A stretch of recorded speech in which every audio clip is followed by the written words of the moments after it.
Which end of a cow gets up first? What's the difference between a pullet and a hen?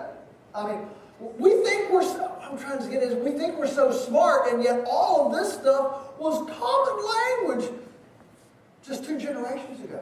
I mean, we have lost this entire understanding of this magnificent, glorious, majestic community of beings that's in the soil, that's in our insides, that's around us, that wants to embrace us and help and for us to participate viscerally in the grace and the bounty of the earth's abundance. And we're saying, nah. You know, we put in our earphones and we, put on our laptops and our text messages. Nah, we don't want to do that. Give me People magazine. See?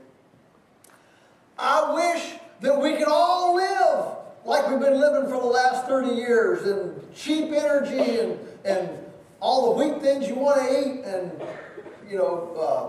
double the wheat and carbohydrate and soda pop and all this. Sure, it tastes good. Yeah, Snickers bars, whatever. I ran into a couple of amazing ladies out in California recently. They were doing a farm to school program. And they had this large vermicomposting bin. It was about 3 feet wide, 3 feet high, and 6 feet long. The kids, these are middle schoolers. Kids come out on the first day, tell the kids bring food. So of course the kids bring one white Wonder Bread, and they ball it up and Twizzlers and Count Chocula, Twinkies and whatever. And Twizzlers and M&Ms, and they buried it in this vermicompost bin, bring these worms. Okay, they buried it over here. Over here, the 2 farm ladies, they bring in home ground homemade wheat bread. They put in an apple. They put in some meat. They put in some berries, and they covered all. 2 weeks later, the kids come back. Of course, they run to the vermicomposting bin, open up the door. They say, first, let's look over here. So the kids, they start pawing through this and the worms and all the earthworm castings, and they look. We can't find anything. Well, let's look over here. They go over here and start pawing it. Well, here, out comes the big, the softball-sized Wonder Bread, thing. Out comes the Twizzlers. Out comes the Count Chocula. Out comes the Snickers bar, The obvious question is, well, why would you want to eat something that earthworms won't even eat? Those are good questions. I mean, we're the first culture in history that ever has attempted to routinely eat food that you can't pronounce. Or food that you can't make in your kitchen. I mean, I'm kind of with Michael Pollan, we probably shouldn't be eating anything that wasn't available before 1900. We can all be very thankful that hot dogs were introduced at the 1890 World's Fair in Chicago. Slipped right in under the farm.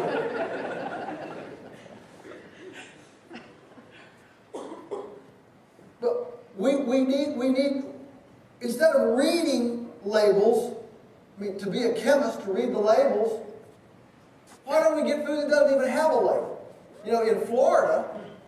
In Florida now, they've got a pet food law. The Florida Department of Ag and Health Department was so stifling on local food, like they are most places, with the food police, that finally they pushed through a pet food law in Florida that allows anything that's regulated by the government, any food item, you can get a $25 license for that food item, and register it as a pet food, and sell it. And it has completely exploded the local artisanal food movement.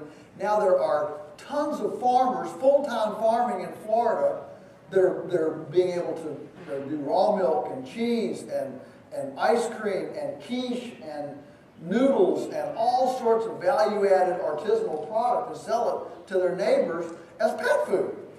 To such an extent, I was just there for 4 days last week, so that's why this is fresh on my mind, to such an extent that the people that really want to eat well in Florida now know that the only stuff that they really want to buy to eat is pet food. Because that's the stuff that's strange enough to have to require a pet food license. I mean, that's what we've come to. And so when we talk about time, we talk about elitism. If we buy it raw, we buy it fresh, and we process it ourselves, suddenly it's cheaper, and we can put that together ourselves. And I'm not talking about barefoot hoop skirts pregnant in the kitchen with a Ringer washing machine and Dutch ovens to cook on. I'm talking about the latest, greatest techno-glitzy stuff. We're a civilization that no time in human history has anyone spent more remodeling and techno-gadgetizing their kitchen and been more lost as to where they are. And we got Cuisinarts, we've got time bake, we've got slow cookers. I mean, what could be faster than just throwing dinner in a slow cooker, 40 watts all day, just sit there and bubbles all day, 40 watts. I mean, that takes less energy than leaving a light on. You come home at 4 o'clock, dinner's ready. 5 o'clock, dinner's ready. 8 o'clock, dinner's ready. It can't burn, it's just little 40 watt light bulbs. Ice cream makers, bread makers. We got slicers, dicers. I mean, this stuff almost does itself. I'm not talking about going into the future without any of our techno-glitzy stuff. I'm talking about taking those big macro patterns of on-site carbon recycling, integrated food systems, transparent food systems, embedding the butcher, the baker, and the candlestick maker at a human scale near where we live. Those kinds of the low energy, soil development driven by perennials, okay? Those great big ecological profit and loss flows and statements, and saying we're going to take our technology and go happily and boldly into the future, realizing that we'll take our technology, but we're going to submit and participate in this wonderful, integrated, ecological massage. Why do we have this big brain? Why do we have an opposing thumb? It's to bring our cleverness to bear as the caretakers of this wondrous community of beings inside us, in our soil, all around us, and to participate in it as caregivers, as nurturers, as the ones who can actually make it perform better than it can in a static state. That's what we're here for.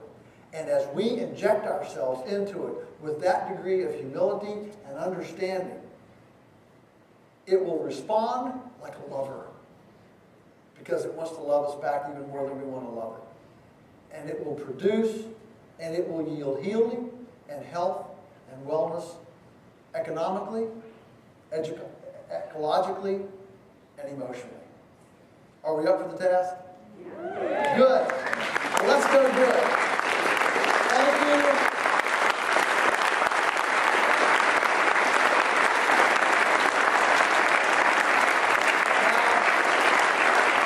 May all of your carrots grow long and straight. May all of your radishes be large, not pithy.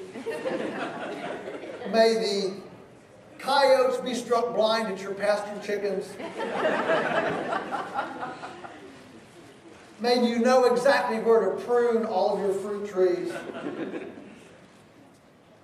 May the rain fall gently on your fields, the wind be always at your back, your children rise up and call you blessed, and may we all make the world a better place than we found. Thank you so much.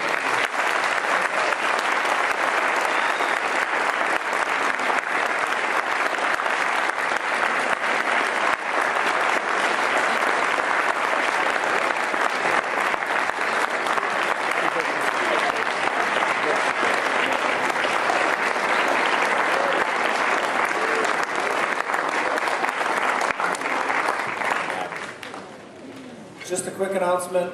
Over at Romano Gym, the Community Wellness Day is still going on. It's for another hour. I encourage everybody to go over and meet some of the participants. There's a lot of neat local people here. There's some farmers, there's some community gardens, things like that.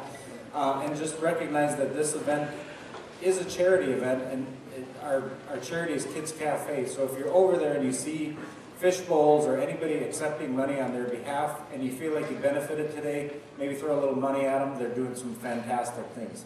Anyway, thanks everybody for coming. Hope we'll see you next year.